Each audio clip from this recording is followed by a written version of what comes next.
शिवाय नमस्तुभ्यम। देखिए, आज का वीडियो बहुत ही विशेष होने वाला है क्योंकि बुधवार के दिन पड़ रही है फाल्गुन माह की पवित्र एकादशी की तिथि। पूज्य गुरुजी ने कहा, इस दिन अगर आप यह 11 तिल वाला उपाय कर लेते हैं या फिर शिवलिंग के ऊपर गुड़ मिला हुआ जल समर्पित कर देते हैं या फिर एक आंवला या एक आंवले की पत्ती वाला उपाय कर लेते हैं, तो गुरुजी कहते हैं इससे आपके जीवन के सारे कर्जे समाप्त हो जाते हैं, धन धान्य की वृद्धि होती है, आपकी मनोकामना परिपूर्ण होती है तथा आपके जीवन में चल रहे सारे दुखों का अंत होता है।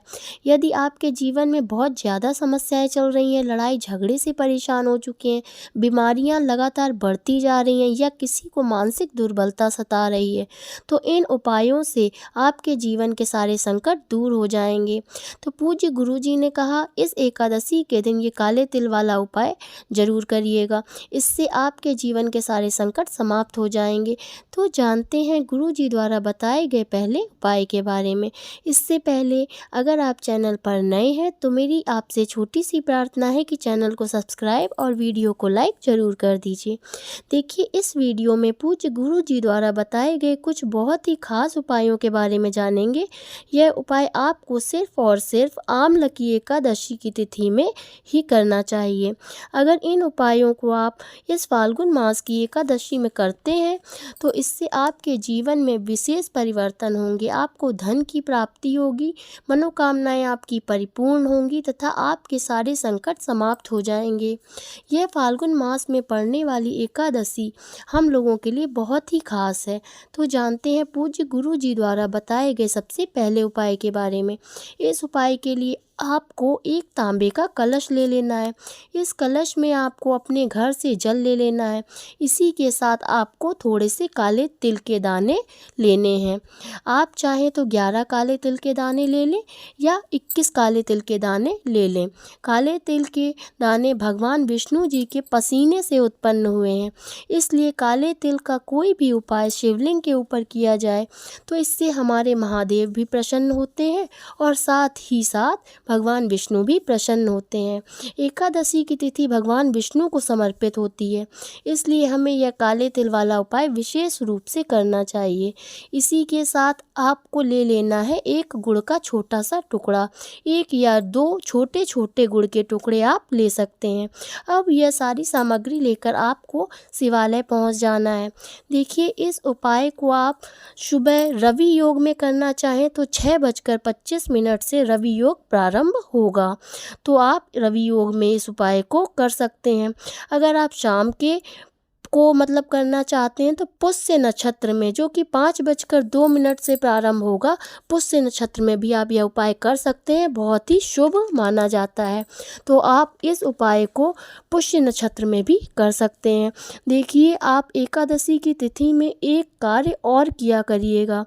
जब भी आप सुबह स्नान किया करिए तो एकादशी की तिथि में काले तिल के कुछ दाने अपने स्नान वाले पानी में डाल लिया करें, फिर उसी जल से स्नान कर लिया करिए। इससे हमारे भाग्य का उदय होता है, हमारे दुर्भाग्य का अंत होता है। देखिए, अब यह सारी सामग्री लेकर आप शिवालय पहुंच गए हैं।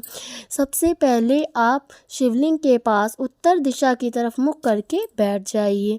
अब आप ये जो काले तिल के दाने लेकर आए हैं, इनको एक एक करके कलश में जल में डालते जाइए और लगातार श्री शिवाय नमस्तुभ्यम मंत्र का स्मरण करते जाइए। एक काले तिल को कलश में डालिए और श्री शिवाय नमस्तुभ्यम मंत्र का स्मरण कर लीजिए। फिर एक काले तिल को डालिए, फिर श्री शिवाय नमस्तुभ्यम का उच्चारण कर लीजिए। ठीक है, इसी क्रम में जो भी आप 11 या 21 काले तिल लेकर आए हैं, सभी दाने कलश में डाल लें और श्री शिवाय नमस्तुभ्यम का स्मरण करते जाना है। फिर इसके बाद जो 1 या 2 गुड़ के टुकड़े आप साथ में लेकर आए हैं, उनको भी आप कलश में डाल लें और श्री शिवाय नमस्तुभ्यम मंत्र का स्मरण कर लीजिए। अब आपको यह 1 लोटा जल का मिश्रण मतलब तैयार जो आपने कर लिया है, इस जल को आप धीरे धीरे शिवलिंग पर समर्पित करते जाइए और लगातार श्री शिवाय नमस्तुभ्यम मंत्र का उच्चारण करते जाइए। पूज्य गुरु जी हमेशा अपनी शिव महापुराण की कथा में कहते हैं कि जल आपको शिवलिंग पर बिल्कुल धीरे धीरे समर्पित करना चाहिए। जल समर्पित करते समय आप लगातार 11 या 21 बार श्री शिवाय नमस्तुभ्यम मंत्र का स्मरण जरूर करिएगा। इसके बाद आपके जीवन में जो भी समस्याएं और कर्ज की समस्या चल रही है, उसको दूर करने के लिए आप महादेव से प्रार्थना कर लीजिए। देखिए, जो गुड़ का टुकड़ा होता है हमारे जीवन में तेज की वृद्धि करता है, ओज तेज की प्राप्ति करवाता है। गुड़ आपके जीवन को तेजमयी बनाएगा और यह काले तिल आपके जीवन में धन धान्य की वृद्धि करवाएंगे, जिससे आपका सारा कर्ज समाप्त हो जाएगा। और पूज्य गुरुजी कहते हैं कि अगर हम लोग एकादशी की तिथि में इस उपाय को करते हैं तो हमें विशेष रूप से भगवान विष्णु की और महादेव की एक साथ कृपा प्राप्त हो जाती है। एकादशी की तिथि को यह उपाय जरूर करिएगा। अब जानते हैं गुरुजी द्वारा बताए गए दूसरे उपाय के बारे में। इस उपाय के लिए आपको सिर्फ एक रोटी ले लेनी है। रोटी जो आप अपने घर में बनाते हैं उनमें से सिर्फ एक रोटी आपको ले लेनी है। इसी के साथ आपको 1 या 2 गुड़ के टुकड़े भी ले लेने हैं और फिर से थोड़े से काले तिल ले लेने हैं। आप चाहें तो 1 मुट्ठी काले तिल ले लें या फिर आधी मुट्ठी काले तिल ले लें। जितने भी काले तिल आप ले सकते हैं ले लें और इस गुड़ के टुकड़े को और इन काले तिल को आप उस रोटी के ऊपर रख लीजिए। देखिए, रोटी के ऊपर इनको रख कर आप इस रोटी को चाहे तो मोड़ लें या फिर किसी भी प्रकार से रोटी को आप गाय माता को खिला दीजिए। अगर लाल रंग की गाय माता मिल जाती है तो यह बहुत ही शुभ है, हमारे लिए विशेष हो जाता है। नहीं तो आप किसी भी गाय माता को खिला सकते हैं।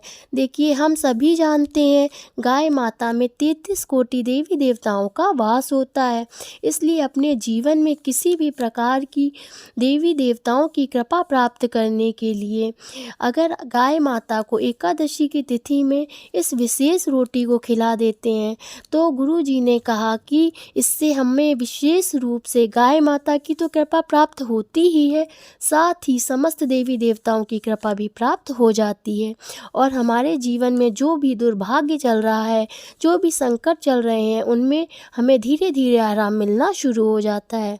देखिए, यह उपाय उन लोगों को करना है जिनके जीवन में संकट समस्याएं बहुत ही ज़्यादा चल रही हैं।